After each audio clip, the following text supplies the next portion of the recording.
The Super Miner is the latest addition to the Super Troop lineup in Clash of Clans, and today we're going to show you everything that you need to know about this brand new Super. At least I think we covered it all. What's going on, my friends? My name is Joe. Welcome back to the show, and let's go ahead and jump into our sauna and get eyes on our brand new Super Miner Troop. Special ability Last Blast drops an exploding barrel when defeated. When we scroll over to the stats and compare to the level 9 miner, we'll see a 56-point increase of damage per second, which increases in power from 200 to 600 points. We'll explore that a little bit more in a moment. There's also a damage when destroyed stat that refers to the 1800 points that the exploding barrel does to a building within its radius. A hit point increase of 2000 points at 3200, similar to a Yeti, but the disadvantage here is the 24 housing space that is required for this troop. Now, most of your super troops are going to become available at either Town Hall 11 or Town Hall 12. Unfortunately, that is not the case with this new super. The Super Miner will become available for Town Hall 13 players who have a level 11 laboratory and the level 7 miner unlocked. So here's the stats for the level 7 Super Miner at Town Hall 13, level 8 available for Town Hall 14 players, and level 9 for Town Hall 15. Also remember that the level of your Super Miner is based on the level of the miner, so as you increase the level in the laboratory, the Super Miner equivalent will upgrade. Town Hall 11 and above can request the Super Miner from their clanmates. Unfortunately, it will not be available for Town Hall 10 and below. Now, according to our developer build at Town Hall 11, we can select the Super Miner and we can try it out for practice in the playground mode. Now, keep in mind when it comes to these super troops, they all normally act just like their predecessor with a special ability.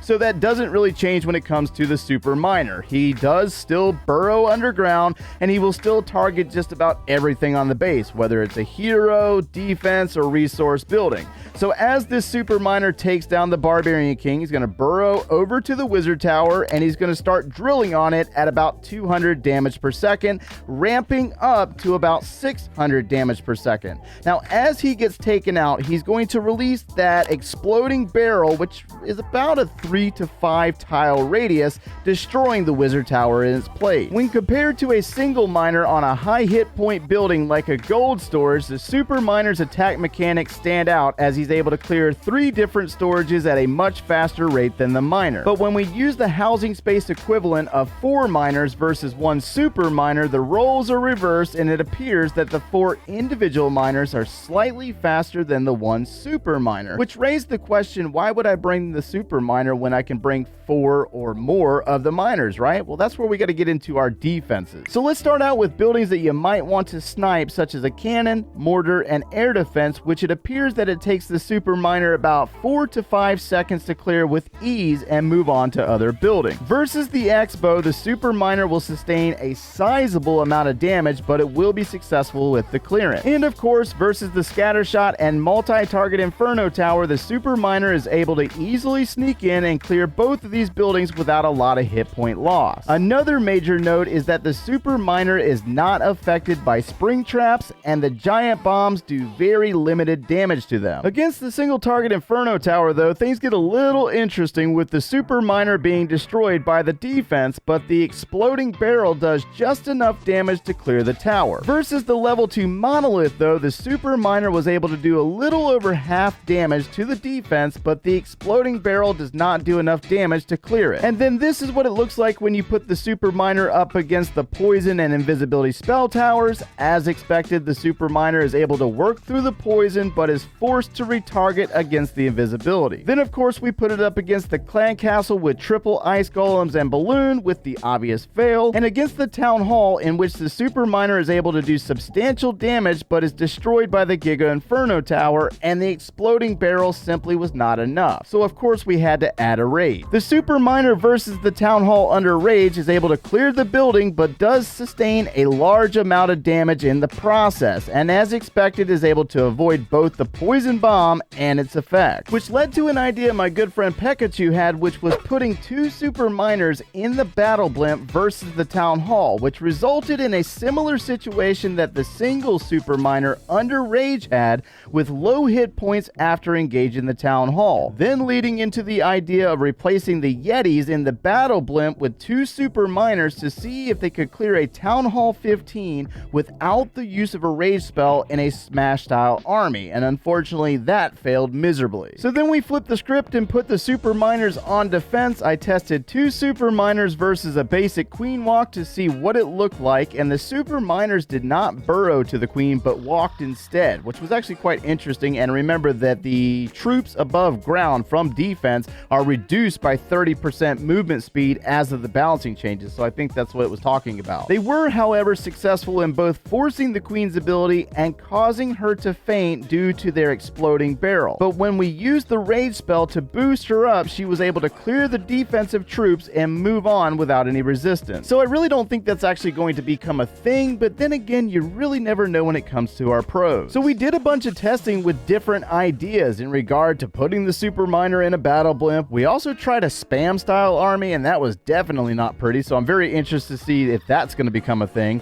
But then it led to the idea of the hybrid. Obviously, if you got a super miner, why can't you replace the miners? So in this particular army, we got 6 of the super miners, but then I was thinking we need to facilitate the army since we lost so many troops, and we included the battle drill. You got to check this out because I was actually quite impressed. This was a one-time hit, and I was very successful with it, and I was like, you can't be serious with this. You can't make this stuff up, you know? So we got the queen charge going, and what we're trying to target here is getting her into the town hall's compartment. We got a defensive queen here, but we've managed to path her just right to get her to go after the wizard tower, and she's going to move down into the elixir storage, and she should target the air defense next, and then possibly pick up this elixir storage or the elixir pump, right? So she does exactly that. She's got the unicorn in tow. She's moving towards that opening in the wall, and we're going to drop a baby dragon, expose a couple of the hidden Teslas. We're going to drop some balloons to try to help out with this and also get a little bit of damage on that barbarian king.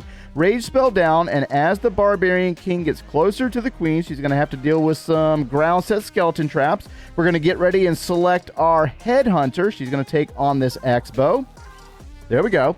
King targets her. We're going to drop a rage. We're going to release the headhunter, take out the barbarian king. So once the king goes down, we know that she's going to work her way into the town hall and take it on and get rid of it. That's perfect. So we drop the barbarian king on the bottom of the map, and then we're going to kind of tie in once the town hall falls and she deals with some of these ground set skellies. We're going to drop our battle drill. We're going to release the super miners. We're going to release hog riders and the grand warden and royal champion. Perfect. So they're going to work their way up into the archer towers, wizard tower. Queen's going to take on the clan castle troops. We got the poison spell down. We're dealing with the monolith, so we're also going to freeze this area, giving her time to clear those ice golems.